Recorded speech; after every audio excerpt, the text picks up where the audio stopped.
I've had my own business since I was 24 years old. This is my fourth business. I was in mortgage the whole time, but I've had other businesses. I've learned a lot, and the number one thing I have learned is good business means both sides win. I think it's an excellent way to get property for a super cheap price. I mean, you only have to pay delinquent tax amount to obtain the property.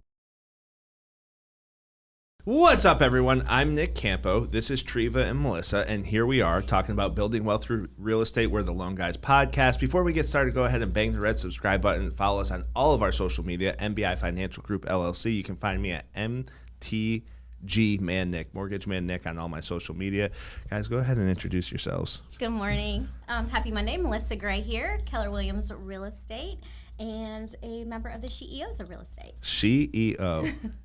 And who are you? Treva Hicks. Treva Hicks. Been in real estate for 21 years at Keller Williams Connected. Awesome. So CEOs, where did that come from? ChatGPT. ChatGPT, really? Just trying to be creative. That's really cool. Yeah. I mean, I love it. That's why I was asking. That's like super creative. So how many people on the team? Just us two, and really just a partnership to put ourselves out there on social media and grow following, and yeah. I'm kind of nervous to have y'all. No, why are you nervous? The notes. Yeah, so Friday, they beat me up a little bit on Friday in a good way because it was very informational for everybody who's watching. 100 questions they had about for first-time investors. We have 105, so. That you win. Mm-hmm. So you win. That's awesome. Let's get started. What do you got for me? Let's do it. Get in there.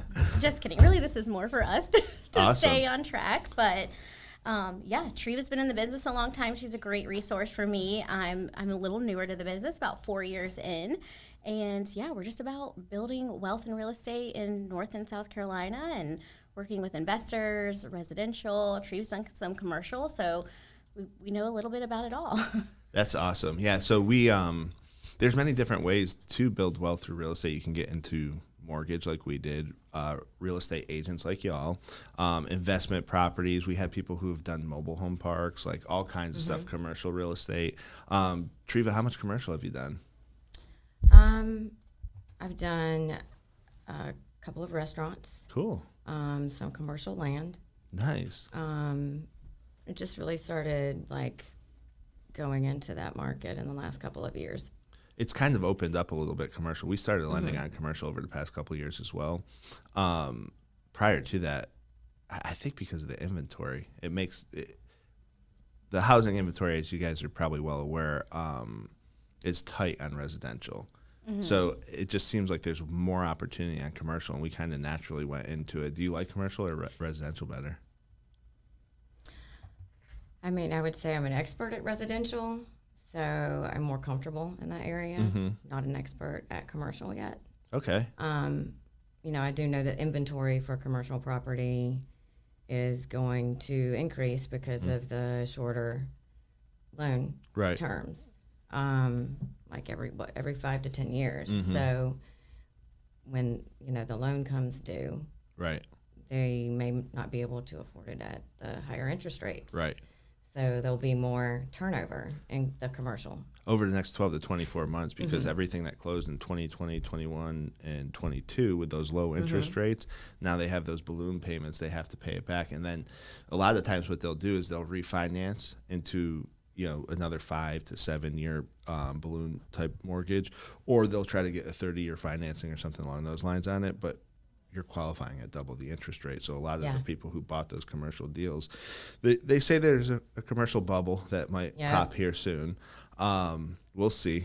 Time will tell. I was, were you around in 2008 doing this? I was. How was that? It was a rough time. I would say a lot more difficult than what we're facing now. Right. Agreed. I got in 2011, so we were coming out of it, but interest rates were still like 6.5% at that point, and people weren't buying. It was really hard to find jobs. I think that this market's weird though. People want to buy. There's just no houses available. Right. So it takes a lot longer to get under contract than it typically would. Yeah. So, Melissa, how long have you been in real estate?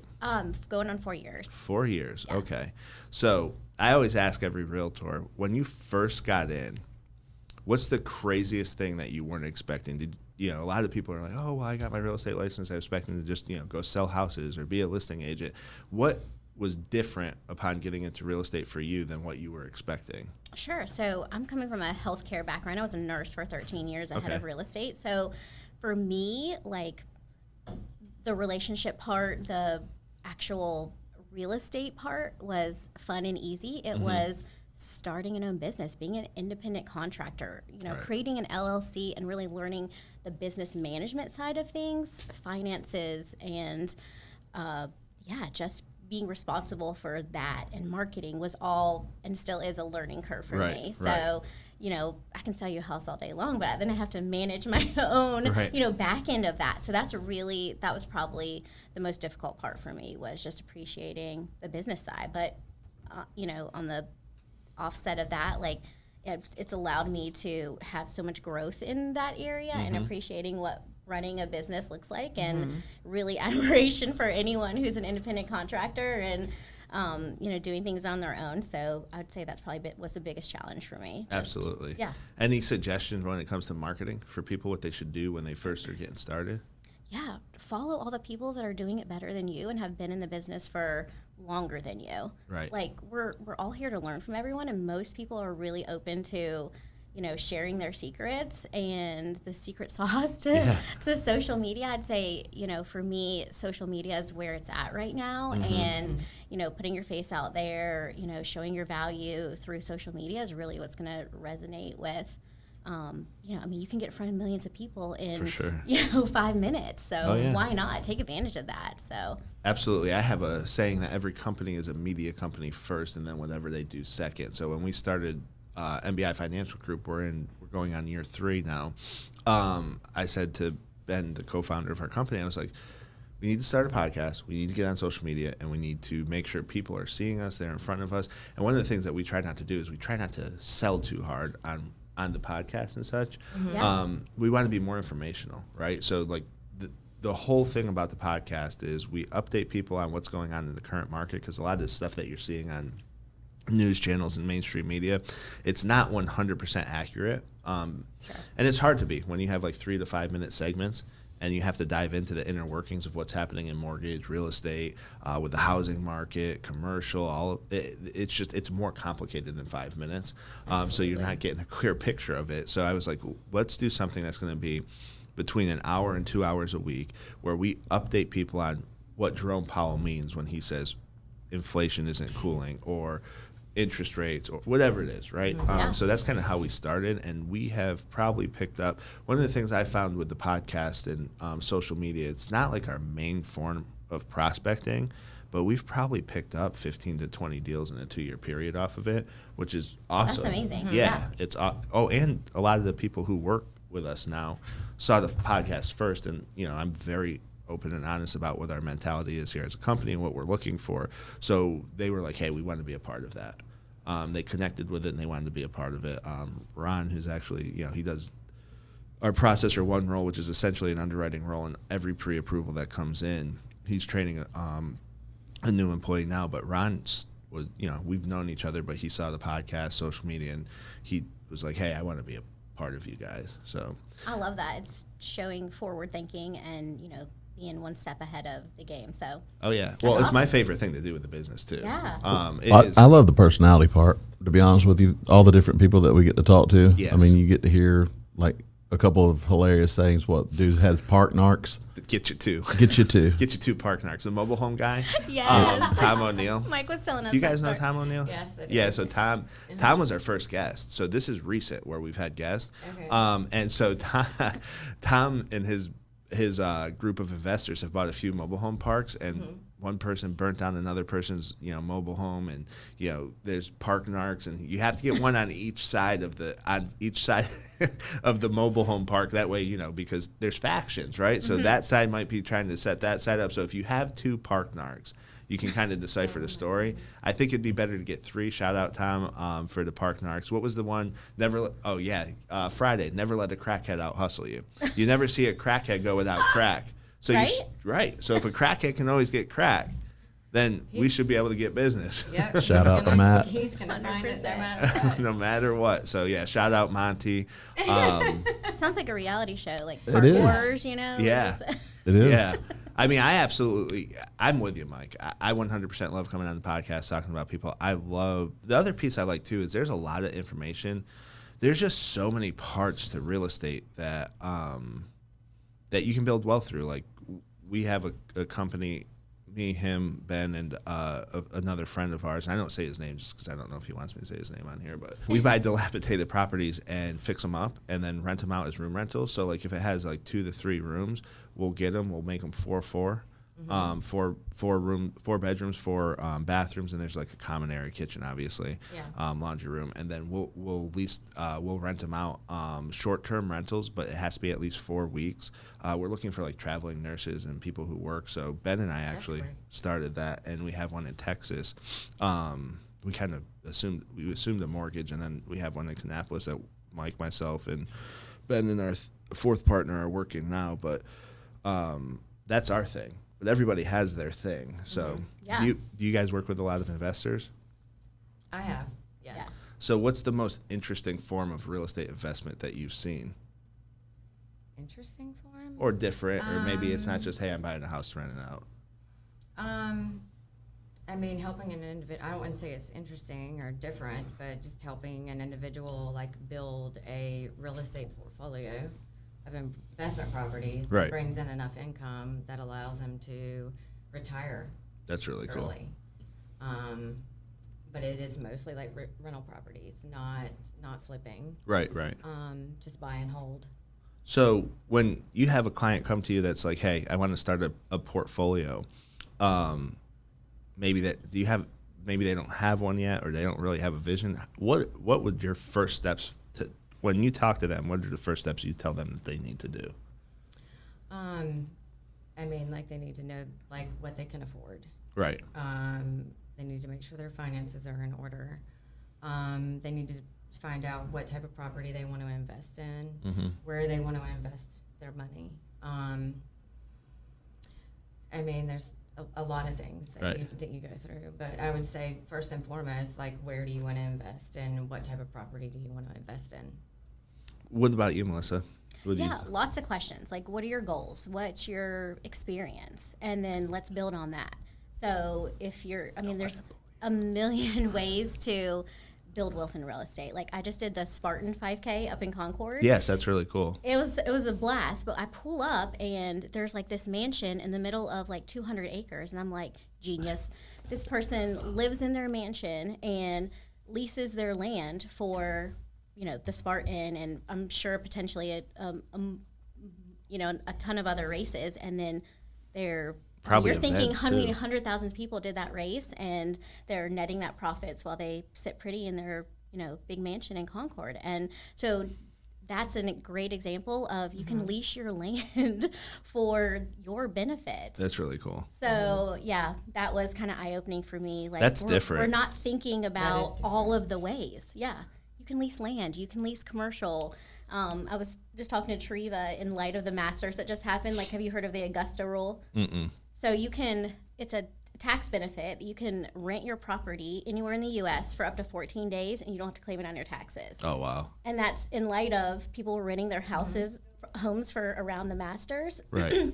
And then, it became a tax benefit to not have to write that off. That's so really cool. As long as you don't operate your business in your home, you can rent your house up to 14 days for the going rate. Like, you can't say, I'm going to lease it for $20,000 a day, but whatever the going rate is in your property, and you don't have to claim that. That's really cool. Isn't that cool? Yeah. So, not a lot of people know about that, but we have the Wells Fargo coming up. I live in South Charlotte. If I didn't work out in my home, I could totally take advantage of that benefit, but I'm telling everyone. Right. Like, rent your home out. Put it on, Airbnb, put it on Facebook Marketplace, and, rent it out and make a little profit and go have go on a cruise. That's really cool. Yeah, that's the value of a realtor. You guys work in this every day, and you talk to more people than anybody else in the world when it comes to, hey, I want to invest, right? Maybe financial advisors talk to, but when it comes to investing in real estate, they aren't talking to as many people as y'all do. Like, that is a great idea. which made me think of, I have a friend of mine who their group of investors buys farms, and then they turn those farms back into the natural lands, because people don't realize a lot of times on farms there's dams and stuff because it was wetland before or whatever. And then they take that money and they they get credits for the natural lands, and then they sell the credits to the home developers who are building these big developments in different areas, because they have to have a certain amount of credits. So they make the money off the credits, and then on top of that, it's 600 acres, so they're leasing it to a cattle rancher. So not only are they making money off the investment, but they're making money off leasing of the land too. Yeah. And they host events and stuff. They have like a skeet shooting course out there, so they'll host events and do things of that nature, and just get other forms of income coming in. And it's just, there's a million different ways to do it. What about the guy that was buying all the right-of-ways to all the land? He would just buy a strip, and you couldn't access the land unless he charged you. Needed him, right? I know somebody that's done that. That's Right, bought they a make strip so of much land, money. like if they wanted to come in and put a gas station, because there's certain places that you Right. have to have two different entrants, Right. or it can't be right off of a main road. And so if somebody was to come in there and put a gas station in, like, they would have to buy that strip of land that he purchased It's crazy. in order to put the entrance in. Well, and they will pay astronomical amount of money. So like the guy that Mike was talking about, it would be like you have to have a certain amount of entrances for a development. Well, he saw in advance, like, oh, I think they're going to plan on putting a development here because this area is growing or whatever. So he would go in and buy, like, literally that little piece of land that stopped them from getting access. So he would buy it for like $7,000, and he was selling them for like $170,000, $200,000 per strip. He did that with like 30 or 40 strips over the past 10 years and just absolutely crushed it. Yeah, genius. Yeah. It's incredible. Oh yeah, it's I actually found him on Twitter, X, whatever it's called these days, but Where's found he him on from? there. He Curious. Midwest. Okay. Midwest. So, and I messaged him. I was like, dude, like, come on the podcast. That's just super interesting. It really is. I mean, That is, that's an opportunity that Right. not many people are taking advantage of, but I have heard of it locally with Right. one individual. Yeah. How do you even think of that? Like, where does that idea come from? I don't. Don't know. They bought it. I know that he bought this particular piece of property at a tax sale. Wow. And so he paid nothing for it. That's unbelievable. And, How do you find it, though? How do you find that land? Like, what makes you say, hey, I'm going to look for a strip of land? Yeah, I'm gonna buy that quarter of an acre right there and make a few million off of it. Well, now because of this podcast, it's going to get huge. Right. Like, everyone's go to going to tax Right. sales. Right. Well, and I think just that's one of our values is it's our job to be heads up on zoning and, zoning laws and what's coming. And so staying on the forefront of that and knowing where that growth area is going to be and then looking for opportunities around that. Right. So now I'm intrigued to let me go look for some lots around what's for sale that's in an area that's, going to boom in the next, 2 to 5 years. Chester. And, yeah, right. Yeah. Chester. Chester's about to Or explode. you go to like a tax sale. Right. Where there's delinquent taxes, and you buy the land, and if the individual that owns it doesn't catch up with the taxes within like a year, then you own it outright. I know a lot You of can people pay the that have bought, taxes and then you become so people that are back on taxes, and that sale's normally in November. So, okay, I don't know how this works at all, so this is great. I love this. So you go to a tax sale. Somebody owns land or a property. Can they do it with houses as well? Mm-hmm. And how far behind on their taxes are they typically? Years. variable. Yeah. Usually a few years. So you go, is it like an auction? Mm-hmm. So you would bid, and then if you win the bid, the homeowner or landowner is notified? And they have an opportunity to pay it back, and they have 12 months.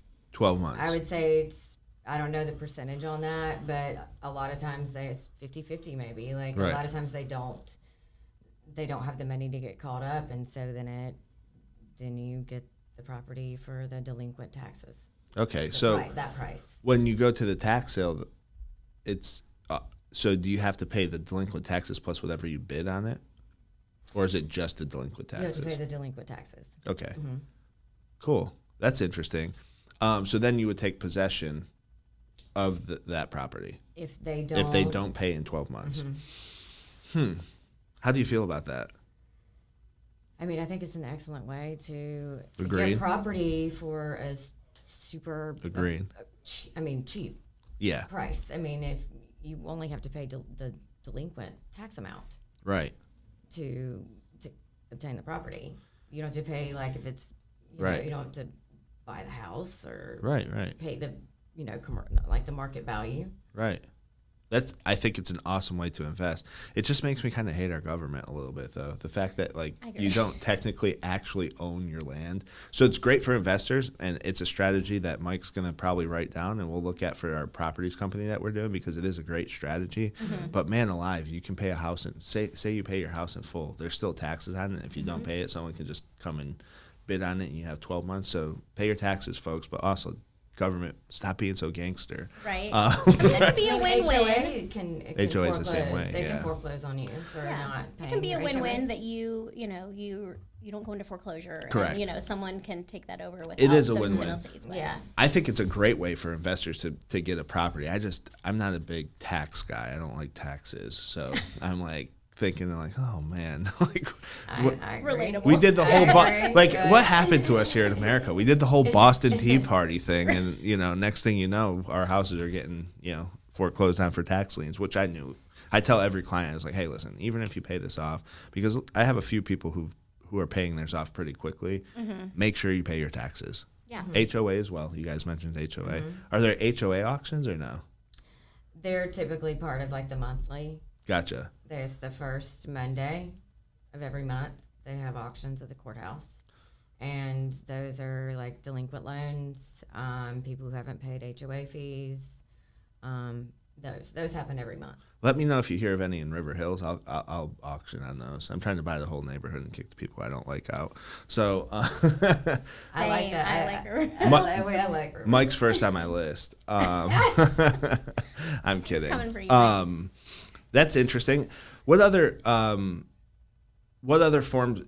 So you mentioned obviously building a portfolio, which is huge. I know a lot of people who do that. I think it's the least risky way. Would you say, like building a long-term portfolio where you hold them? Yeah, I think it's a long-term game, but there's also, you're building equity. I mean, our area, you're gaining 8 to 10% yearly in equity, so you're building value, along the way. Now, you got to either pay a property management company or you manage it yourself. So there's fees, and the upkeep of the property that come along with that. But again, it's a great option for a long-term game. So what would you say the riskiest form of real estate investing is? Fix and flip can be risky. I agree with that. I don't like it. Yeah. I mean, I think it's great for people, but it's a business at that point. It's a business. And you got to have all the people in your corner to be successful at that. Trusted vendors and, vendor partners and contractors that are going to get you to the finish line and not, take advantage of that. And it's risky because you have to make sure you pull all the right permits. Correct. I mean, a lot of people don't do that. Which is why you have to trust a GC. And a lot of what I've been seeing is there's a lot of first-time fix and flip people. I actually have a couple closings this week, and I've kind of been walking them through it. They're working with, pretty good real estate agent, but they're just new, and there's things that are unforeseen that nobody can predict. Like when I equate it almost to like when you get a mortgage and the appraisal comes in low, like I'm sorry, like I can't even talk to the appraiser. I'm not sure what I was supposed to do, right? So anyways, but when you open up the walls of a house, there's a story behind there. Inspectors don't open the walls. How are they supposed to know? You guys don't know, right? So there's risk there, and it could add extra money on. And there's just, first-time investors, they want to do all the work themselves. And I'm like, I get it. I do. But you just took one of the riskiest forms of investment because you have to stay within a budget and you really buy your profit. So it comes down to the buy, which you all probably know. And now you want to do all the work yourself on top of it. And as experts and real estate agents, we can spot that a mile away. Go the extra mile to do it properly. Right. Yeah. What if they come to you and they're like, hey, I want to do a fix and flip with no general contractor. I'm just going to do it myself. try to advise them, hey, maybe you should get somebody? Absolutely. Yeah, show me your experience. Show Right. me the data to back up that you can, You know what you're doing. You know what you're Right. doing. What if they're like, hey, I watched, Chip and Joanna Gaines all Property the time. Brothers. Property Brothers. Like, Yeah. I mean, that's a hard no. Hard I no. mean, that's too risky. do you still sell in the house, or do you say, shy away? I mean, we sell the house because Right. That's the house, we're but meeting their goal, but Right. we're advising them along the way. Hey, know your numbers up front. Like, Right. Get all your quotes ahead of time so you know exactly what you're dealing with. Do all your inspections, investigate the property so you know you're going to recoup that money on the back end. Right. I mean, we're looking at the repair value as agents, and if there's comps to support that, we can give you a pretty good idea of what you're going to net on the back end. But know those numbers up front. Know what it's going to cost to do all the updates and upgrades that are going to be required to sell that property at top dollar. And then we can let you know, it's a good investment or not. I mean, we're looking for, we don't want you to spend more than 70% of that repair value to really net a healthy profit. That's kind of the numbers I use when we're talking investing. Mm-hmm. I had, I'm trying to help a guy who flipped a property and is in it for way too much and is in the short term, like a hard money loan, and has to get out of the hard money loan, but there's not an exit strategy there. Scary. Yeah. Like, so you're $170,000 into this thing with no exit strategy, and you over improve the house. Like, that's a big place where you need to bring a realtor in because, like, talk a little bit about over improvement. You guys both went, yes. So somebody, Treva maybe, and then Melissa can go. I mean, that's just very easy to do. Right. I mean, you can't go in and I mean, you can use nice, good quality stuff. Right. But you can't go in and design it like you would your dream house. Correct. Even though that's what your vision might be. Mm-hmm. It's not a smart financial. So explain a little bit what it means to over improve so that the people who are watching who've never done this before have an understanding of like what we're talking about. Well, it's going to vary from neighborhood to neighborhood. Mm-hmm. You're not going to want to buy a $200,000 house and go in there and put upgraded countertops, like granite countertops, like just put all high-end stuff in it, lighting, I mean, anything. Right. So it's you want to upgrade the house so it's comparable with the rest of the neighborhood. Yes, you want to be comparable. Yeah, your end number needs to be comparable to other sales in the area. Like, you don't want to buy, like you said, a $200,000 property, put $100,000 into it if the comp support a $275 resell at after repair value. So then you've put too much into it, and you've probably looked at it through your lens and not a resale lens and what's going to sell. And now you're in the red, Agreed. Yeah. I always do that for investors. Like I do, like an after repair value. Right. Like evaluation. Set a budget and they buy. Like, this is what you're looking to resell at if you do the repairs based on what the market brings in that area. Right. This is what you should expect to net. Yeah. So, and it's interesting, like when somebody does put too much money into it, and maybe you have mid-grade countertops, but they put the maybe Italian granite they order in and they put Italian it in marble. like, right. It doesn't fit that neighborhood, right? So what are the issues you run into when you're trying to sell the house at that point with maybe it's a fix and flipper, maybe it's somebody who lived there and upgraded it to a super high level that is, the price point is much higher. What are the issues that y'all run into when trying to get that house sold on the back end? Yeah, no one wants to buy the most expensive home in the neighborhood. Right. So, and if we're trying to recoup all the money that you've put into it with some profit, then that makes our job really difficult. Yes. We can do all the things, but really it comes down to numbers. And, if you have a great buyer's agent, they're doing their due diligence and they're going to tell you it's overpriced for the neighborhood. You're going to not recoup the same equity you would if you bought, at the lower end of the neighborhood. So, yeah, it's a challenge. So they end up being upside down. Well, and the hard part too is you're not going to find comps appraisal wise. So on the mortgage side of things, we have to go through an appraisal management company, and a lot of people don't know this. We don't get to talk directly to the appraisers. They don't want us influencing value. So an appraiser will go in and they'll try to value this home. And so say you get under contract, right? And it's $500,000. Every other house in the neighborhood's $375,000. But there's a ton of upgrades. Gold chandeliers, whatever. Just imagine.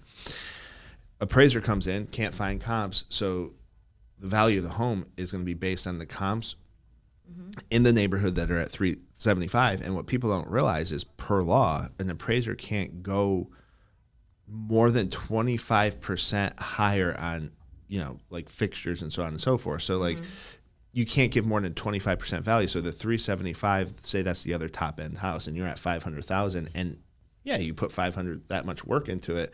They're going up 25% on the different, ads. And I actually ran into that. There was a builder.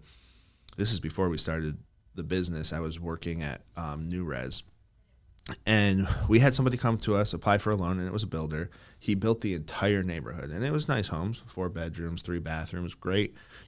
Not super high end, but maybe closer to the high end than the low end, if that makes sense. But he kept the lot that was at the highest point. This is weird. It was at the highest point in the neighborhood, so it overlooked the rest of the neighborhood, had the most acreage, and he brought in the Italian marble. He built his house twice the size of everybody else, and now he built it with cash, and now he wanted to get his cash out, which we can either do delayed financing or we can do a cash out refinance to recoup the money for people if they wanted to do that. And we couldn't get him his money because he was so priced out of that neighborhood. And I argued it until I was blue in the face with the lenders, went back and forth with the appraiser, and that's how I found out about the appraisal rules, because lenders literally have no control over the appraisal. And so when I talked to the person who made the final decision, which was, I think, with Fannie Mae, and they were going to grant an exception on it, and they decided not to. He said, you know what, we just can't. Like, the secondary market doesn't like this, so, and they went into this whole thing. But one of the things they mentioned, because of where the house sat and how it overlooked everything, he's like, it's almost like a king in his kingdom. The king has this massive castle. How do you value that with no comps in the area and nothing within, I'm talking within miles of this house? And you can run into that with the fix and flip as well. And I find that a lot of first time, even first, second, inexperienced people on the fix and flip, they get emotionally attached, which is why it happens. And you can't. 100%. Yeah. Yeah. It's tough. Yeah. Fix and flip is, I like fix and hold. Yeah. Absolutely. Because it gets rid of some of the risk. Yeah. Fix and hold. And then a lot of you'll get young investors are eager, and I love to steer towards house hacking. I don't know if you've had experience with that, but I think back to when I was in college, and my girlfriend at the time, her parents co-signed for a townhome, and then she rented out the other 2 rooms and well over covered her mortgage. And I'm like, why did I think of that?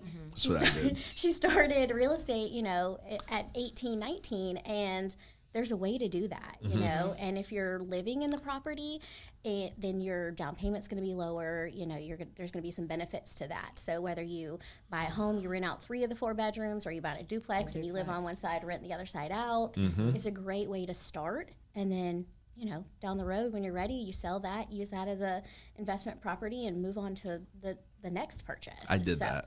That's exactly. Awesome. I bought a foreclosure in HUD home. It was in Madison Park, on the corner of what was it, Woodlawn and South Boulevard, that neighborhood back great there. Area, yeah.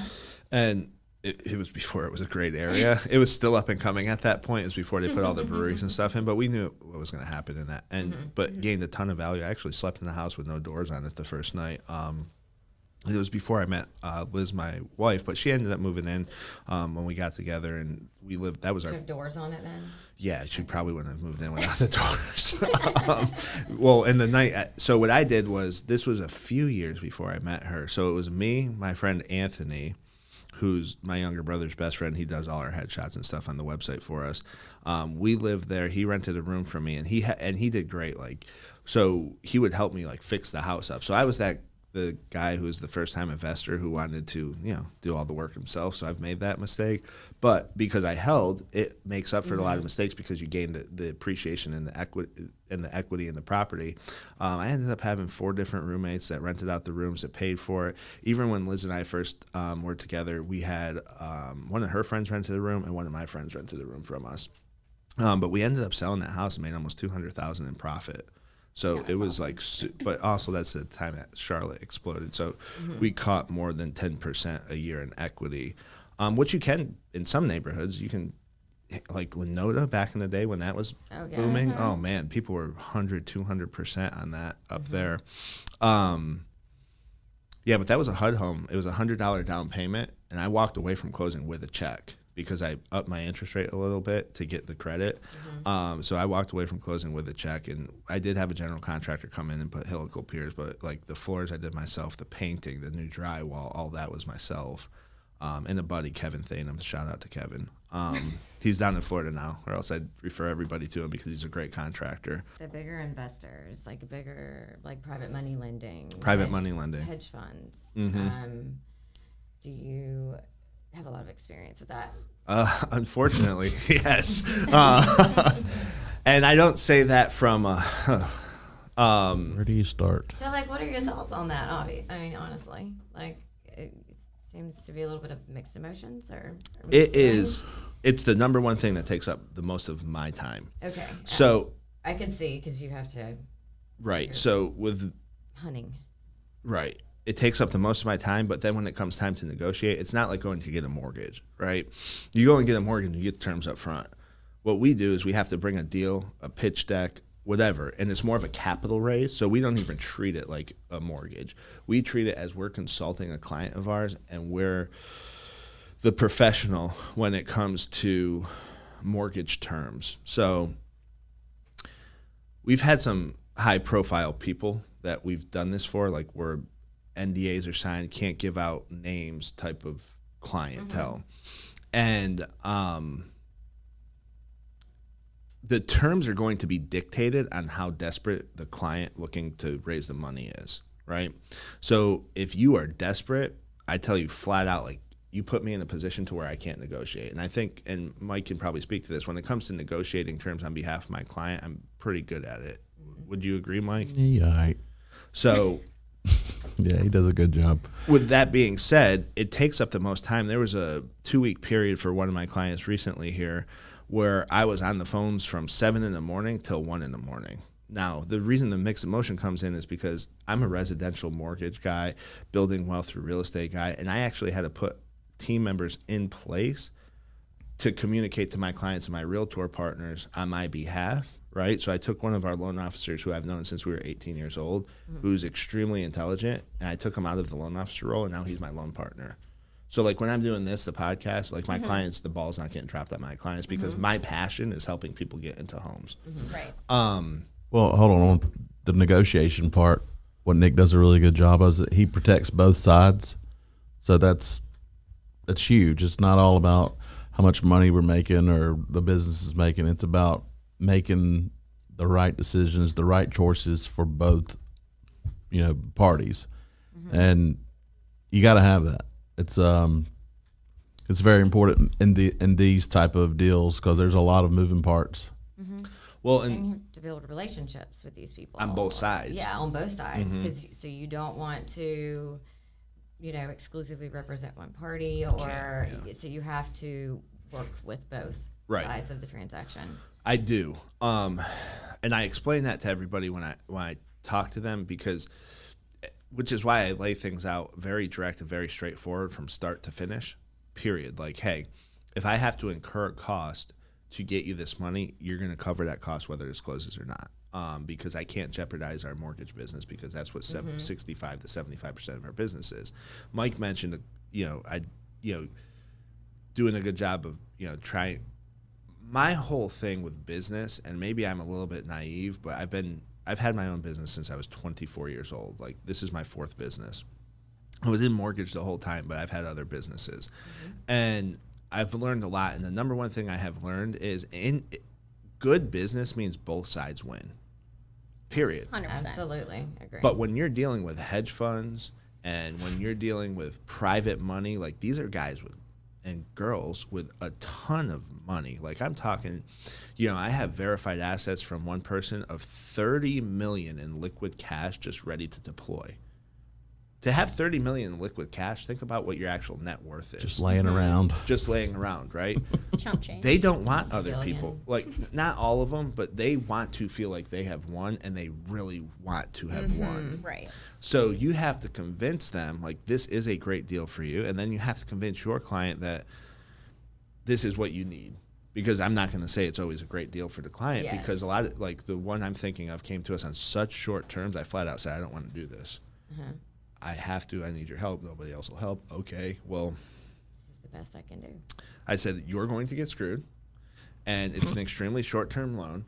It's going to be ugly, and I have no leverage. There's zero leverage. So you go to somebody who has millions of dollars, and you need a couple million of that, and they know you, and you need it in 2 weeks or less. How do you win? What are your options? You don't. You don't have any options. This is the win, though, for the client. The client gets out of the situation they're in, and even though they're paying a high interest rate on that, they're in a situation where they need that, and it's such a short-term thing. It was like a 4 to 6 month loan that they're going to be able to pay that back and then make a bunch of money on the back end because of the business transaction that was happening. And I'm talking about maybe borrow $2 million. Because they had to have that in order for the rest of the business transaction to go. They're having to pay back, say, $600,000, $450,000 to $600,000, depending on how long they kept the loan. There's probably $150,000 between attorney's fees, and there's a lot of, like, it's not just title work at that point. We have to get title work, but the title work costs $12,000, right? There's attorney's fees. Just one attorney is almost $40,000 because of the amount of hours and everything had to be dropped. Then there's our fee for, which is a percentage of the money raised. What about the appraisal fee? Wasn't that the thing appraisal was super too expensive, and I don't want to say the number because I don't want certain clients to know who I'm talking about, but it was 5 figures, and like not like low 5 figures, like it was like getting towards the middle of 5 figures. So there's that fee. Everything had to be turned around in like 24 hours, but with that being said, you're looking at less than $1 million all in fees and costs for that loan for him. But you're looking at probably 10 to 12 million in cash that he'll make over the next 24 months because we were able to get it done. So I had to look at the big picture there because it just did not sit right with me. I just am like, these terms, boof. I would rather not make money than put you in those terms. But that's why there's mixed emotion. But then it's also not up to me. It's like what you said. I said, like, if you have a client, I said, do you still sell them the house? You're like, yeah, because it helps them meet their goal. Well, I still give them the loan because it helps them meet his goal, right? But it doesn't mean you feel great about it. Sure. Yeah. Ultimately, it's the client's decision, to move you forward. You can't decide for him. I can't decide what's best for somebody else. Right. So we do that, and then, like, we have a technology, capital raise for technology. We're doing we do equity raises as well. So, like, we're doing one for ourselves. We're under contract for a building here in downtown, and we're going to be putting together a pitch deck and bringing an investor in to do it's a dilapidated building, 7,500 square feet on the upper level is going to be our offices, and then 7,500 square feet of retail downstairs. So we have some cool we're super pumped for it. We have some cool designs for that. Mike's been working with engineers and architects on it. For people who are watching, and you guys, like, he's our number 2 here. Like, what I can't get to, Mike does, and he makes sure this keeps going because, like, those equity raises and stuff, they take up so much of my time. Sure. But I also have the biggest pipeline still as a loan officer. I have another, not not Luigi who's on the podcast, but I have another NFL player that I'm close with who's doing equity raise in a technology company. So it's all goes along the lines of lending, and I don't know how we got here. We started a mortgage company, which we are, right?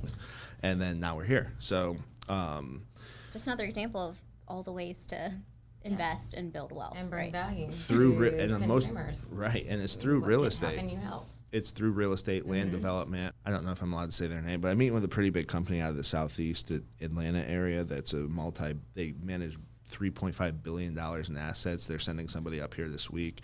I'm going to be sitting down with them. We're looking to create a niche product specifically for builders and people who flip. That's incredible. Right, so it's going to be like a credit line that doesn't require an appraisal every time. So that's my goal, is we'll be the only people in the country with that. I love that. Yeah, it's a huge need. So like a lot of what we're talking about is development. So this is considered commercial, everything I'm talking about, but it's not tier one. Tier one's like commercial residential.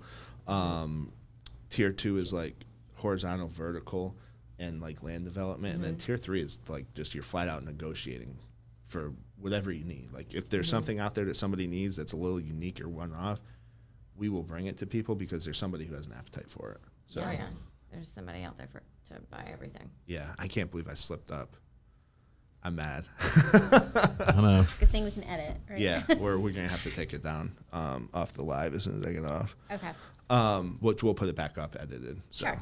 It'll take us less than 24 hours to do that. But And that's awesome to hear all the ways that you're thinking big scale. And so Right. what advice would you give for someone who's like, man, I really want to start investing, but how do I start, like, from the financial side? You know, we ask all the questions, we appreciate their goals, and then we send them to you guys, and we're like, okay, let us know, what that looks like. So what does your side of that conversation look like for someone first time investing comes to you? It varies depending on the investor. So if you have like Luigi, who's, NFL player for the Carolina Panthers, who comes to me, he asked me for advice, and I said, I'm not going to give advice. I'm going to give you the pros and cons of everything that you can do. What is it that you want to do? What is it that you've seen, right? So if you had I'm going to use myself as an example because I told you I did a house hack. Well, I was 23, maybe 24, and didn't have a lot of money. Ben and I had bought an investment property in Cornelius already, and Ben had bought a townhome that was his primary in Dilworth, which I was renting a room at, and looking back on it, it was like $200 a month, so he basically let me live there for free. That's a good friend. Owned that townhouse together, and then I was saving up money, but we went over this Friday with Luigi. My first job was at Quicken Loans, which is Rocket Mortgage. So I was making $36,000 a year in my first year in the industry. So I didn't have a lot. So I had to figure out a way, how do I get into this home with the least amount of money possible? I saved up like $5,000, and I house hacked, right? So I think that's a great, like, for young people who are trying to get into it, I think house hacking is the way to go. Yeah. You can do FHA, 3.5% down. We can get you a DPA program where it goes to 0% down. So now, and you can buy a duplex. People don't realize you can buy a duplex, and now it's paying for itself. And in 6 months to a year, you can do the same thing and go from 0 doors to 4 doors in 18 months, right? Now you have 4 units that you're renting out. That's for first time. For somebody who's looking to build a portfolio, I had a guy that we just closed, and he has a couple of houses overseas. He's from another country. He's an American citizen now. He's awesome. Love him. He super driven, does really well in his job, has a bunch of cash, and wants just something in his portfolio. So he wanted a townhome. I was like, I hate townhomes for investing. And ask me why. Because you can't cash flow on him. He doesn't want to cash flow.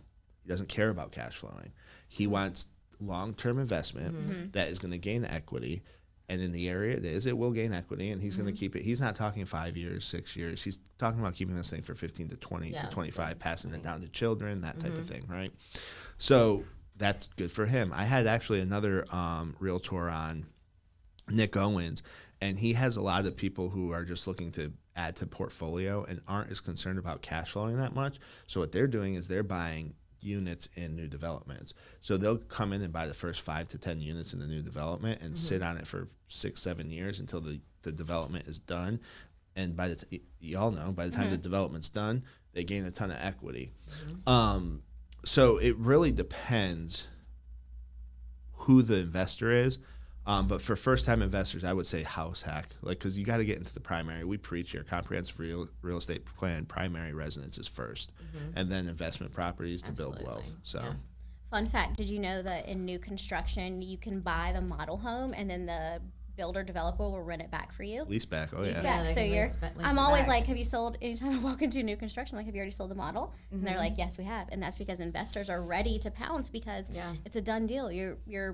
It's a Right. You know, you're And going to then the sit and builder's- hold. And then the builder's leasing it back. Right. Yeah, So and you already have a tenant in place. how long do they typically lease it back for? Say a year to 2 years. How? So maybe I should know this answer, but when I'm getting financing and stuff, a lot of times with the developments, we're getting short-term financing because people don't realize you have to take raw land and get it to lot ready, and like infrastructure is never financed. Like banks don't do it. Nobody wants to finance infrastructure. Yeah. We actually had somebody foreclosed on in a development that is asking for our help to save the development for them because they financed the infrastructure and didn't know. They got to their 7th draw and completed pretty much all of phase 1 except for the curbs. Curbs. And they got foreclosed on because they came out, inspected, and saw infrastructure was included, which, in my opinion, the lender should have seen that because it was part of the plans. And on top of it, the client was new to this, but they also should have seen it because the loan documents literally said no infrastructure, right? So I think it was a miss on both sides. But with that being said, going from raw land to lot ready is considered the riskiest. Yeah. And that's a lot of times where we're doing capital raises to raise money for that portion of it, and we're actually in negotiations with one now that Mike's leading. So It's risky and expensive. it's risky because a lot of times they'll sell it to like a Lennar or a True Homes USA or a big lender, and they have a certain amount of time where they can back out of contract for any reason. So you're putting money up with a contract that with typically a purchase contract for the lot ready lots. But in that purchase contract, it says until we do X, Y, and Z, we can back out There's for an any exit reason. strategy. There's an exit. So if the market tanks, you're out a couple $1 million. Wow. Yeah. Yeah. So Lots of research. lots of research. Lots of research. Mineral rights, rock rights. You know, there's just a lot that goes into that. What would you tell? You said house hack. What would you tell first-time investors or investors in general on what they should hop into? It's not so prevalent in the market today, but I think a good place to start is foreclosures, Agreed. HUD homes, and buy and hold. That's where a lot of investors that I have worked with that have built portfolios over the years have bought HUD homes and foreclosures. But I mean, right now it's not real big because there's not as many out there. But I think that market will be picking up in the next maybe couple of years. I think they'll pick up in commercial. Before. Before, yeah. But Like I think because when you were saying that, I was literally thinking, foreclosures. Yeah, that's because my house hack was a foreclosed property. It was a HUD home. But commercial is about to run into that this summer. oh yeah, So if you have investors that want to get into commercial, now's the time because that bubble, it doesn't necessarily pop, but it's going to. it's going to come to a Right. And it's going to be. head. Yeah. Yeah, and they're going to have people. It's almost $3 trillion of commercial real estate that is being held by banks that there's no exit strategy for. So when that bubble goes, it will depress the price of the real estate for a short period. Because even in 2008, by 2012, home prices were more expensive than they were in 2008 before the crash. So the ones who lose are the ones who can't hang on. Right. Don't sell. I call it diamond hands. Squeeze so hard that your hands turn to diamonds, right? But yeah, so just hang Pressure, on. no diamonds. But I think that's a great idea. Foreclosure HUD home. Tax sales. Tax sales. I mean, you take a chance, but a lot of times it does end up going in your favor. Yeah. Oh yeah. I know multiple investors that do the tax sales. I wonder what the hit percentage is on those. 50-50 maybe, but you don't lose money if you buy it, right? You don't. No. So the only way you lose is if you get possession of the home and then do something to screw it up at that point. Yeah. Yeah. Right. Yeah. That would be the only way. So that's pretty safe. What about y'all? Any other ideas for investors, first-time investors trying to get in? I mean, I know there's a lot of discussions about like the DSCR loans. Oh, I love DSCR. You want me to go into that a little bit? All right, so DSCR loans, debt service cover ratio, right? Mm-hmm. So it's a little bit tougher for first-time investors on DSCR because they're going to cap the amount of the loan to value. So you have to, a lot of the time it's going to be between 65 and 75%. So you have to bring a little bit more, but you actually don't need income to qualify. The property just has to pay for itself, right? Yeah. So, they with first time they're going to want 1.25, which means if you're making, I'm going to use even numbers, and if we see these mortgage costs at some point again, I'll be happy. But say your mortgage payment's $1,000. Mm-hmm. They're going to want you to make in rents $1,000 plus 25%. Okay. So that's 1.25% ratio, mm-hmm. right? So that's a lot of times for first time. That's also for if you're doing commercial residential where it's purely in a business name. So people don't realize, like, when you come to me and you're like, I want to buy this property in a business name, absolutely, let's buy it in a business name. They don't realize that it's actually considered a business purpose loan. So we're closing in just a business name. You're not personally liable, but they still will pull a personal credit report. They want to make sure not like financial crimes and stuff aren't there, mm-hmm. but it doesn't go on your personal credit. It only goes in that business name.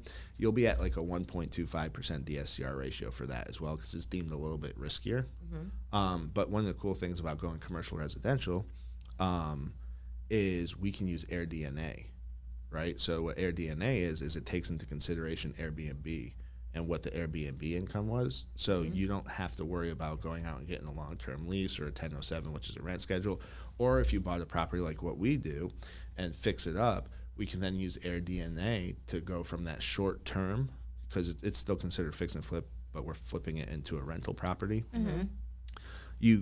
So that short term, the way that would work for DSCR is, you buy a dilapidated property, for example, you get that short term fix and flip debt, which is 12 to 18 months typically, and then we would refinance it.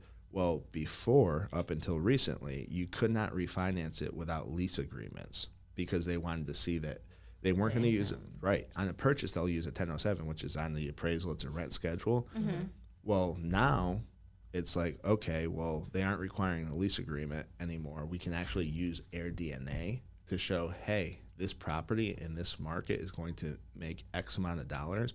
So that is the 1.25% DSCR ratio. So it allows people who do room rentals and things like that to get dilapidated properties or properties that need repairs. We can actually close on that pretty quickly in 3 to 5 days. They have 6 months to 18 months typically is the term, and then we would put them into a long-term debt situation, which is 30 years, and it lowers the rate, and it's not interest only and all that stuff. Mm-hmm. But DSCR is a great form of investment. If you're an experienced person, you can go up to, in some cases, 93% loan to value, right? Oh, okay.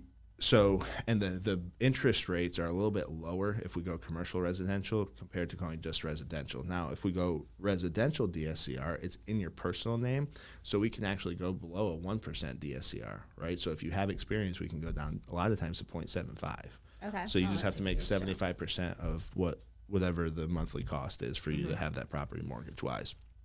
So there's a lot of different things that we can do there and get creative with it.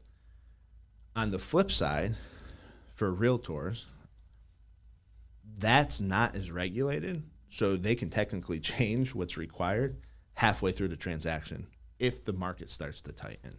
So we've run into that a little bit recently. Interesting. Okay. And that's not an us thing. Mm-hmm. It's the secondary market, which is the investors. Yeah. So what people don't realize is that they ask, do you sell your mortgages? Mm-hmm. Everybody sells mortgages. Mm-hmm. Every single mortgage, 100% of mortgages are sold to the secondary market. Mm-hmm. The question is, do you service it? Mm-hmm. And 97% of what we do is serviced, right? So what that means is, have you guys seen the movie The Big Short? Mm-hmm. So The Big Short is you package the mortgages into mortgage-backed securities. They're sold on the secondary market as investors.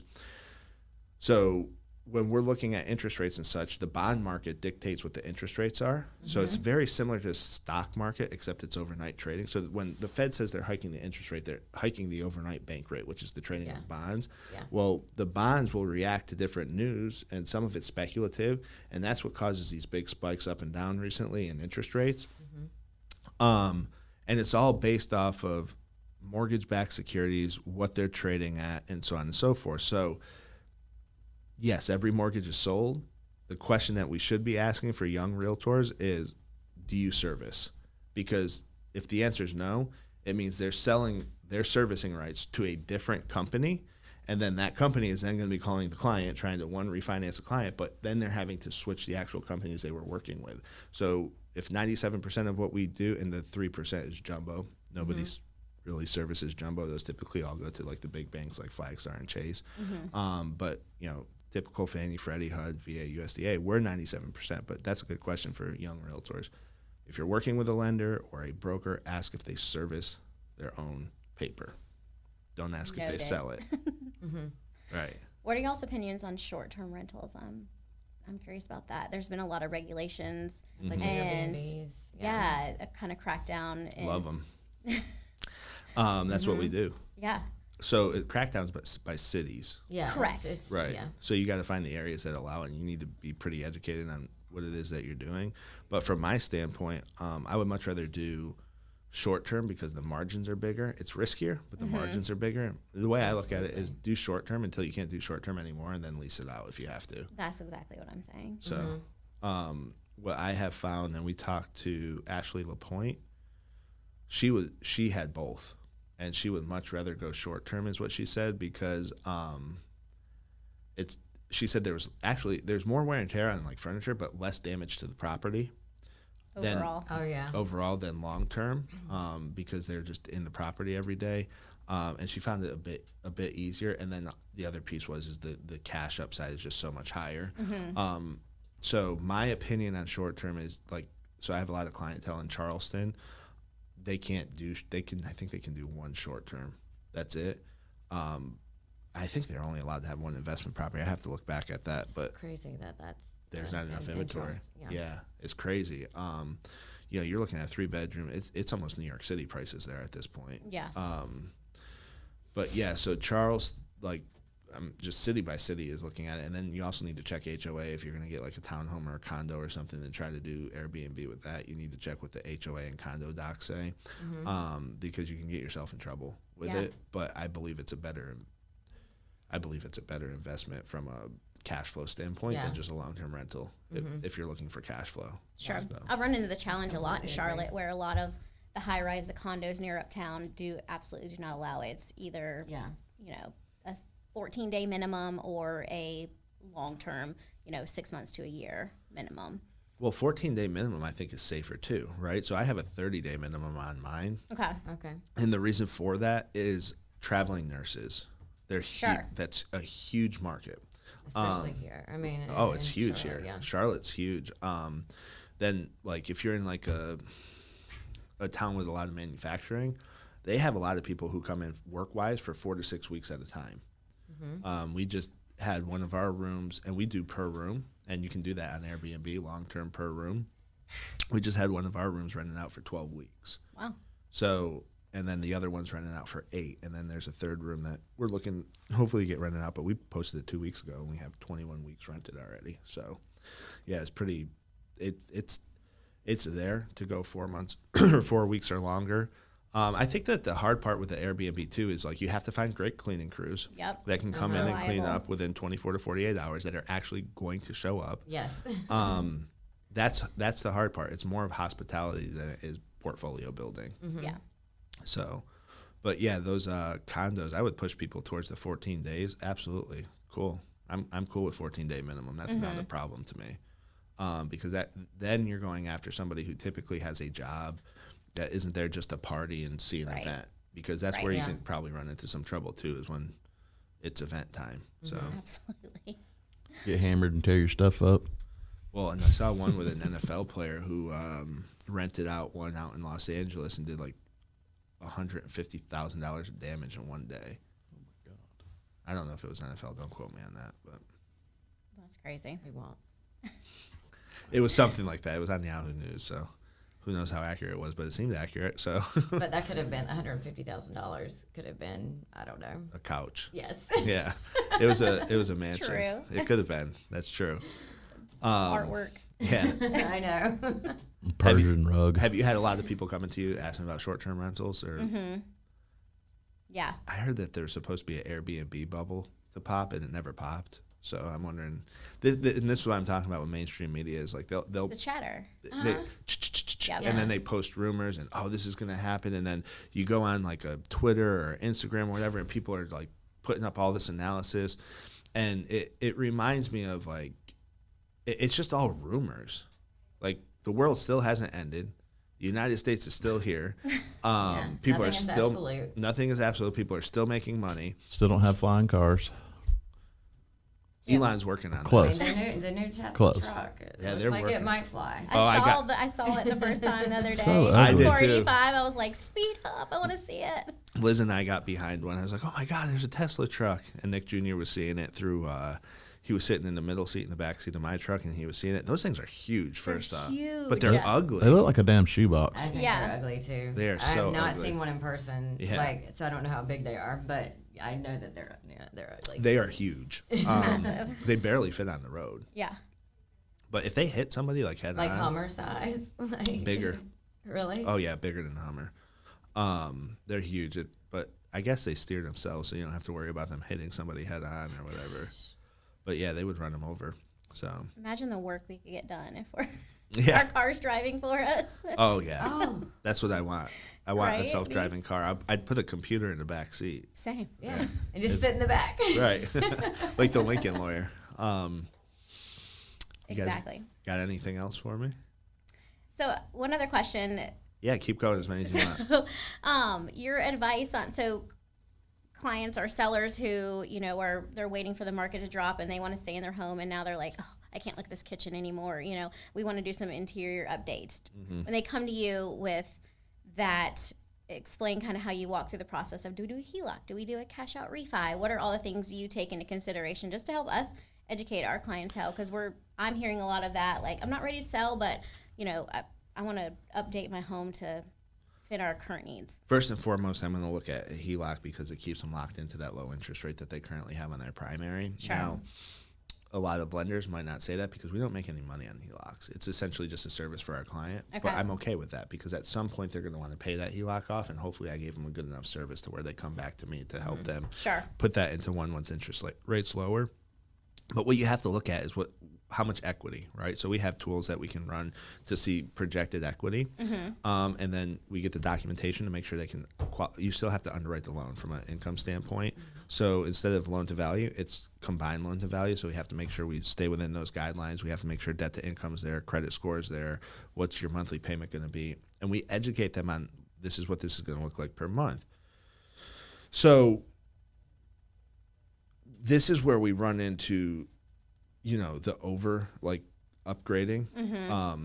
So if you're in a neighborhood where and I have a client I have to talk to about this today. I was looking at it over the weekend, where the houses are $425,000, but you want to put $300,000 of work into it. One, I don't know if the equity is there to get.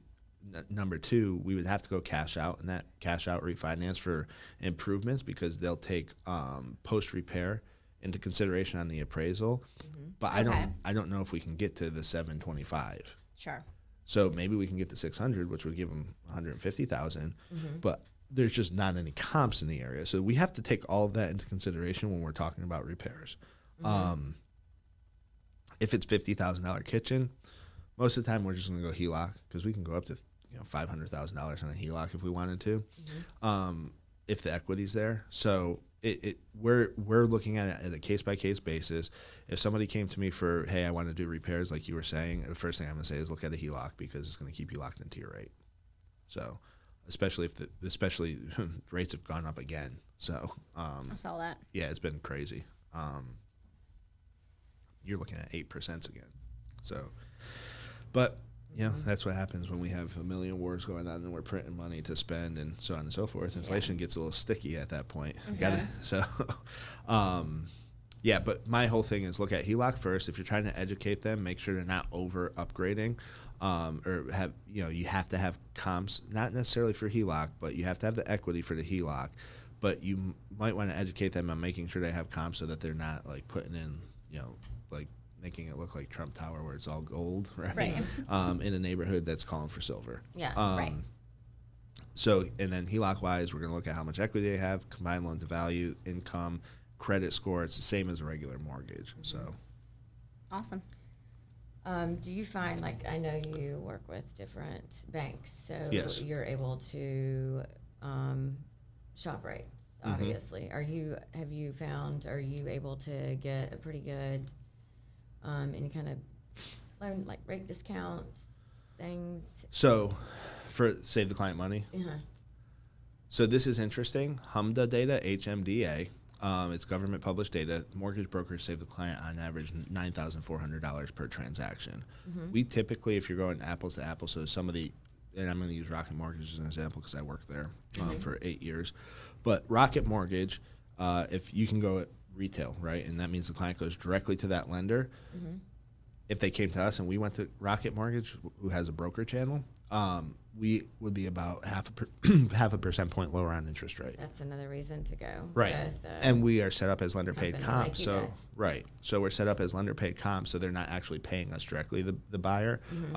The lender's actually paying us, and the way that works is it's built into the interest rate. So your interest rate is lower and they're paying us compared to if you went directly to them. Yeah. Now, one of the things I tell people with retail that you have to be careful of, meaning if I was to walk in directly to a mortgage company and go with them, is they know that you don't know what you're doing because they do this every day. So a lot of times they will manipulate the fee sheets or the loan estimates and not show you all of the charges. They'll build some into interest rate. They'll build some into the back end. Mortgage brokers are not allowed to do that. So we either have to be lender paid or borrower paid, which means it's either going to be built into the interest rate or it's going to be paid by you at closing. We can't do both. They can. So when they see an interest rate and then an origination charge as well, they need to ask about that if they're going directly to retail. And there's a lot of good retail lenders out there, but they, government published data says that they're more expensive. And hands down. they don't like hearing that because they are losing a ton of market share. They went from 92% of market share and it's about 50-50 at this point. Getting close to it. It's not quite there. We're at like 43% of market share. My whole career has been in the broker channel except for a brief stint when I underwrote on retail. So I believe in the broker channel, and Me too. That's how I've always gone. I also think that if you're working with a mortgage broker, like a lot of what we make our money when the loan closes, right? We don't make money unless it does.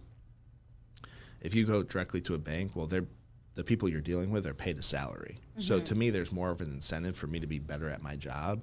So I'm going to be able to get more things closed.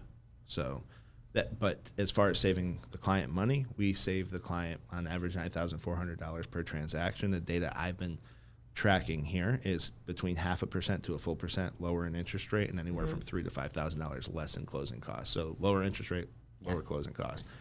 Absolutely. And the lower interest rate means you can afford more house because your payment's less. Yeah. So it's something to think about. I'll get beat up by the retail people online. I got a few rivals on LinkedIn. So Just validation of who you partner with matters. That's what what I was getting at. Yeah. right. Well, and the other piece too is like I can give you multiple options, right? So Exactly. if you want the cheapest rate you can possibly get, and I prep every realtor about this, you're going to be going with X, Y, or Z lender. They give the best rates, but understand like that's not a 10-day closing. That's a 45-day closing because you get what you pay for. Now, if you don't mind going up $30 a month in payment and you can still qualify for the same home, we'll get you closed in 10 days because that lender is better. I'm not going to use any of their names.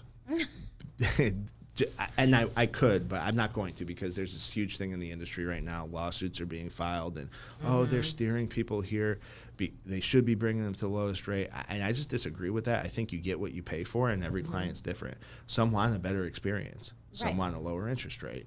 Some have to have a lower interest rate. Some want down payment assistance, which these lenders don't offer, but these ones do. So there's just a lot of different scenarios. We have more products. We can get pretty much anyone qualified I mean, I just closed a $450,000 purchase. They had a 580 FICO, and it wasn't because of derogatories, but it was manual underwrite. You can't go to like Movement Mortgage can't do that. Right. So I mean, not many people Right, do and manual underwrites at all anymore. yeah, so we do. Don't tell too many people that, but we do. So we can get all that done, and then they're actually not much harder. It's just stricter guidelines. So like you have to have 10% cash reserves, things of that nature, no lates on your housing in the last 2 years, things of that. So Reverse mortgages.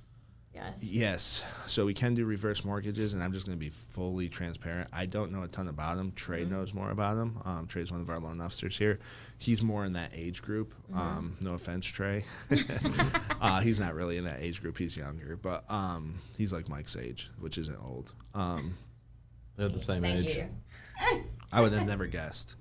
But what I'm saying is that's not old. So that's not, but yeah, we do reverse mortgages. That is, it's a big conversation right now among I've seen it coming up. Fannie Mae, Freddie Mac, and Ginnie Mae. The agencies are asking permission to enter the HELOC market, home equity line of credit, because they think it would be beneficial to the seniors who are having cash flow issues because of rising cost. But reverse mortgage is very similar. That's one of those ones where I've known about reverse mortgages forever. Since I got into the industry, I have never done a reverse mortgage. It's just not my personal clientele. My personal clientele is $1 million plus, and investors and self-employed and first-time home buyers. Those are like the 4 groups that I really work a lot with. I mean, I work with not first-time home buyers as well, but reverse mortgage falls outside of my expertise. But our team is, we have experts on our team that I would refer them to. And it can be good depending on your situation. Like it comes down client by client. So we do reverse. Awesome. Yeah. So you can do it all, is what you're saying. Yeah, absolutely. Yeah. Like, yes. Well, I talk to people all the time. We literally do everything. I mean, there's not a lot of people who are doing capital raises. There's not a lot of people who can do it all. The hard part for me personally is scaling the capital raises, and how do we put that into a process that is scalable, because right now I'm the one who negotiates everything. Mike helps with that as well. Mike's good at it, but it's within our parameters. And but from a mortgage standpoint, like Candace D, certified underwriter, top 1%. Ron, same thing. Our new employee, same thing. Ben, same thing. Myself, I was, weirdly enough, was a pretty high producing underwriter. So we have an underwriting background here. So we put the client in the best spot, and we underwrite everything up front. So going into the contract that is going to get approved. Which is so important in a competitive market. To show up front, we're through underwriting, sets you apart from your contenders when we're in multiple offers. Well, that's what happened with our mutual client that we had. And he was a tough one. He's very secretive, which a lot of people are. Like, they don't want to put all their stuff out there. Sure. But once he understood and we had that conversation, and I'm a very direct person, and I think he is too, and loved him. I would work with him 100 times over. He's friends with Candace as well, who sits on our floor. Once we had the direct conversation, you have to tell me everything. This is why I need it, so that I can make a plan. Then it went pretty smooth. Oh, yeah. And we closed in less than 30 days. Right. Easily, yeah. It would have been quicker, too, if you would have just given us all the information up front. I mean, it was still within the FHA, yeah. Yeah, So it was still. I think so, That's yeah. a pretty. It's pretty. That's a good turnaround. Oh, yeah. Oh, I mean, we average 14.7 days on just our residential stuff. Commercial residential takes a little bit longer. The short-term fix and flip stuff, we can actually get closed quicker depending on who we go with. But yeah, we average 14.7 days on residential. Construction stuff like renovation loans, they take a little bit longer because we have to get documents from contractors. Contractors are in the field. It's just a little bit slower. Ground up construction, that takes a little bit longer. Same reasoning. We have to get stuff from the contractors, and that can take longer. The biggest thing is, if I set proper expectations with y'all as realtors, there's never any noise. Yeah. So let me ask y'all a question. Do you ever feel like it's a little bit of a rivalry, realtor versus lender? Like a little bit of headbutting instead of teamwork? I think not with the good ones. Not with the Right. lenders I've worked with and are the ones I choose to work with. Right. But So there's a big thing, and I'm on social media a lot just because of the podcast and other things. There's a big thing where there's a lot of loan officers who don't like working with realtors. They're looking to try to find business elsewhere, which I think is crazy. My advice to new loan officers would be go find a bunch of realtors that you can get along with really well. What's the reasoning behind it? Oh, man. What's the rivalry? So I don't know what the reasoning is. What I will tell you what I think the reason is because sometimes when either you're newer or you're not a great communicator and you can't explain stuff, or if you don't like to take responsibility at times, and really just like kind of fall on the sword, there's a lot that happens behind the scenes that I don't think any realtor is going to ever understand about mortgage unless they do mortgage, right? Sure. Just like I'm not going to understand negotiating a contract or building out a contract on the real estate side. But what I think it is that from a loan officer standpoint, they aren't communicating well enough with the realtor, then the realtor gets upset with them. That's it. Communication. Correct. So, and I think that causes a feeling amongst some of the less experienced loan officers or the ones who just don't communicate well enough that they're being blamed or told it's their fault. Or bully. I mean, not necessarily bully, but yeah. It's, right. Made to feel like they were blamed. Yeah. Right. Which it is your fault if you're at that point. Well, the buck stops with you. We read this book as a company we haven't read it yet. We're going to as a leadership group. I've read it. It's called Extreme Ownership, and you need to really make sure everybody understands what it is you're doing and that you're on the same page. And instead of pointing the finger elsewhere, kind of look in the mirror, self-reflect, and figure out, hey, what was my fault? How could I have changed things? Now, are there, from my perspective, people I've worked with that are kind of toxic? Yeah, there's one person I will not work with. They could send me a $5 million client. I just will not work with them. And I've been doing this for almost 15 years, and there's only one person. So that, to me, says a lot about communication. And relationships. Right. And that person also, I thought it was maybe we just don't get along, so I passed them along to somebody on my team, and same thing happened. Same thing. And that person's also married to one of my good friends from college. So it's just, I was just not doing it. Wow. So, but I think you learn real quick in this business, like teamwork makes the dream work. And I know that's cliche, but it's so true. It is. I rely on you for your expertise, and you rely on me for my expertise. Right. And if we don't work well together, then the contract doesn't go seamlessly. Like we have to be on the same page, and I'm here to help you and you to help me. So like, let's make it a win-win. If you're looking for a document, like keep me in the loop on that so that I can help expedite that on my end and, get us to the closing table, as quickly as possible. So I think it's so vital, who you surround yourself with and the team you create and how you present that to the clients. Agreed. Chambers pick up on that if they're, And I don't try to if there's not a good working relationship. For sure. What I found when we first opened, we had to earn trust. So when when I would first start working with people, I have the realtors who sent me the first business that we ever got in this company still work with me to this day.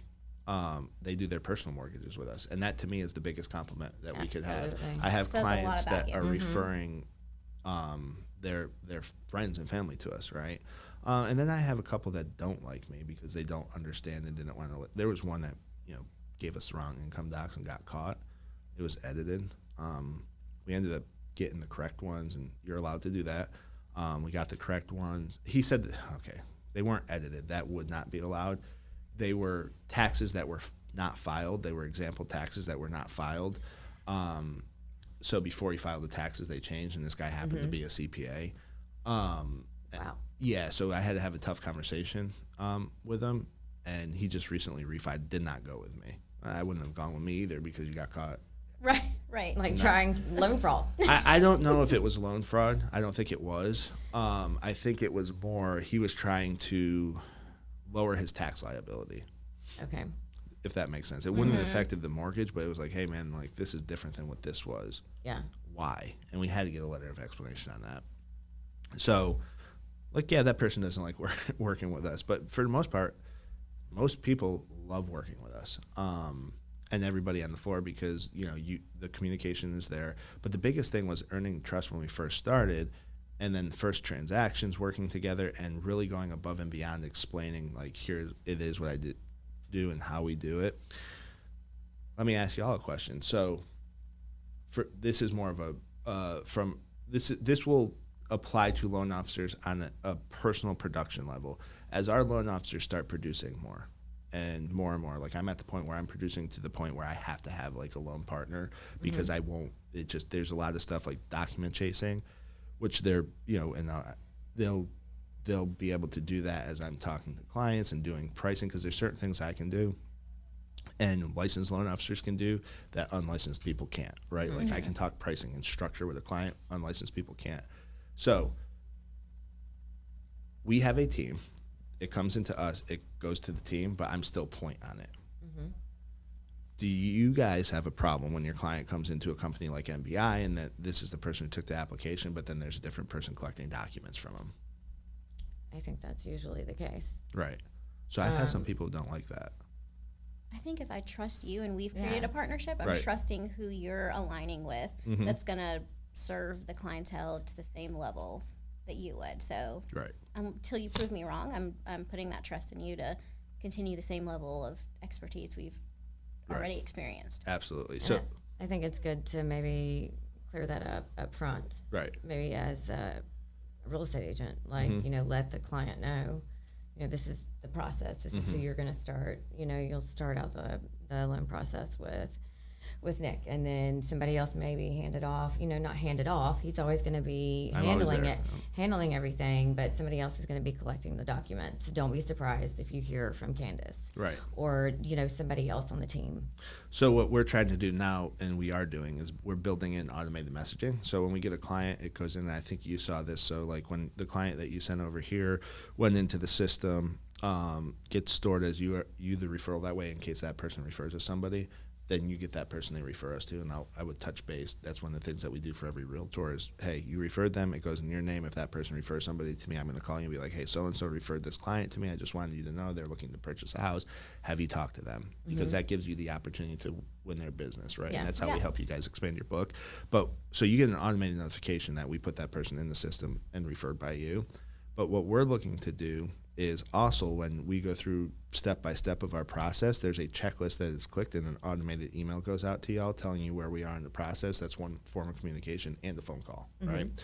So phone call, follow-up email, and the email is automated. One of the things I would like to do is once we get an application and it's received, that they get an automated email. Here's what your next steps are. Here's who's going to contact you. And it's an automated email with the like either a PDF attachment or an email saying, here's what we do, here's who's going to contact you, and we're going to customize that per loan officer's team. Yeah. Now, so we have a rule that if we don't have a document back within 48 hours and they told us they were going to get to it, that's when we reach out to the realtor, because y'all have a way of getting them to move. And we try, but then when we get y'all involved, I think it's two voices instead of one. They're like, I better hurry. Yeah. So do you want to close on time? Right, exactly. So No, I love that. I think setting expectations up front. I mean, we do the same thing in real estate. Like I have a transaction coordinator. She takes over the paperwork as soon as we go under contract, and I just, set the expectation. She's the expert of keeping us on track from a paperwork perspective and, scheduling perspective. So I rely on her, and she's my go-to. And I think when you set the stage like that, then your clients have that managed expectation. And you're also in the loop. Yeah. Like you're also copied on every single email. Yeah, You know exactly what's going That's on. how we are. Yeah. Yeah. We have a system that anytime an email is sent or received, it goes into the system. And so like if somebody called me and said, hey, Nick, what is going on with X, Y, and Z? You can click on the loan in our system and you can see everything that's going on with it. And then each client, so we have a loan screen and then a client screen, and every client that does a loan with us, they have their own loan screen. So if they've done multiple, where I have some clients who are on like their 7th loan with me, every single loan is under there. So like even when they come to get an approval, we can go back and look through that loan and see if any of the documents we can use so that we don't have to recollect it. Yeah. So got another one for y'all. So we have technology that's in place that sets parameters on a pre-approval. So if I approve a client for $400,000, I can set the maximum approval amount for $400,000, but I can also have you download the app that we use. I can send you guys a pre-approval, and you'll get the PDF of $400,000 plus a link to where if you're trying to negotiate a contract over the weekend or at night or whatever, and you want to be able to go ahead and quick change it and do a quick PDF, it will not let you go higher than the amount because that could get people in trouble, but it will let you lower it. So does that sound like it would be something that's beneficial to y'all? Absolutely. Speaking my love language. Yeah, Cool. because So that's going to be a big thing that we're going to have Joe, Mike. We got to start pushing this out as a team to our realtors, this technology piece.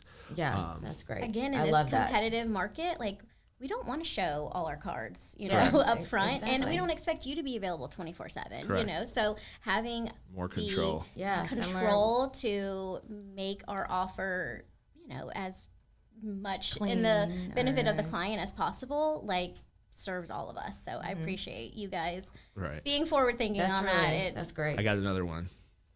Video messages about updated products and so on and so forth. So we have a technology that we've just started implementing to where we can actually have it go to your email or cell phone with a quick update. Usually they're 30 seconds or less on products or what we're working on or anything along those lines. Is that something that Yes. cool? I'm much more Yes. apt to push a play button than read a lengthy email. Right. Because, we're busy. We spend half our time in the car. So if I can listen to, it's so much easier for me and safer for me to push play and listen to you, spill what's coming down the pipeline Right. than. And like in a text form. I mean, I find that's a lot easier. It comes through quicker. Right. It's just cleaner, easier Right. to open and listen to. So we have that. That's rolling out as well. Right. Those are the two big ones. I'm trying to think. just like a weekly update or something. Weekly update. So I think we should do. We're still kind of troubleshooting it. Not the technology, but how often? Because you don't want to be annoying, right? I think weekly is great. It's Weekly. Considering the market we're in right now and where interest rates are and what's happening. My thought is once a week to realtors and once a week to all clients, past clients, and leads, just with a quick update on stuff that's happening in the market. So I look at my realtor partners as my partners. So the messaging to y'all is going to be a little bit different than the messaging to clients, contacts, leads, things of that nature. Sure. Okay. So customize once a week to realtors, customize once a week to clients. And I think that's enough. But we also are supposed to reach out between every 7 and 10 days and just kind of get on the phone and say, hey, did you get this? Did you see this? This is what we're doing. We're not supposed to call and not provide value. We always try to provide some type of value. Yeah, absolutely. So every conversation that I've had with my realtor partners, I try to add something that maybe you don't know. I'm trying to just come up with a concept here of how do we keep our realtors updated on what it is that we can do, because we can do everything from commercial to residential to capital raises. Like, how do you update people on that so that you're front of mind with them? Yeah. quick video. Quick video. I think that's perfect. And I don't pretend to be the expert on that side Which of is good. things. Which is good. So, but we have to have enough knowledge to give you the overview to say, hey, this might be an option for your goals, and then Right. I'm going to hand you over to you guys and take it from there. So, Okay, it but looks like- knowing that those are options and staying, forefront of mind is where we have to be right now. Like, that's how we get repeat business, is Oh, yeah. staying in touch with our clients and providing that value consistently, because who's going to be top of mind? It's going to be the agent and the loan officer who's giving you that provided value that you're like, oh, when I think of real estate, when I think of lending, I'm thinking, of you Right. guys. That's really cool. So I have a meeting that I have to Yes, get to, and I'm no. not sure what time it is because we don't. Oh, y'all went an hour and a half. It didn't feel like that, did it? No, that was quick. No, I did not. Well, I appreciate y'all for joining us. Tell everybody where they can find you, your social media handles, social media, in person. How did you want them to find y'all? My Instagram is at Treva Hicks _ rooted in real estate. Cool. And we have a YouTube channel. It's CEOs of Real Estate. Awesome. Yeah. No, thanks for having us. This was really fun. And you can find me. My handle is Mel Sells Charlotte, CLT. And we're both with Keller Williams Connected, and we cover North and South Carolina. So we're here to serve you in both those areas.